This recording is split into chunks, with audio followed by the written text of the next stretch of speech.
So what's up guys, ngayon alam ko na kung pag-aralan ko na kung paano yung mga sampal-sampal na ginagawa niya sa akin. Ginahubla yung mga ganun sampal-sampal niya sa akin. Subukan ko ngayon, naglilinis na yan, naglilinis na yan. Kahit sampal-sampal niya, kanina hindi na sa akin yung mga palad niya sa kamay. Kaya nyo ano?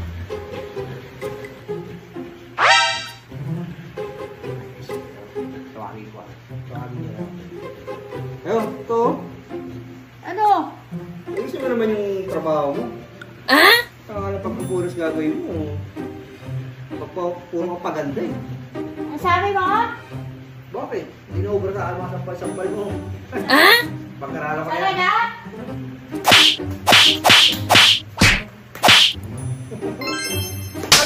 Anak ka ng po.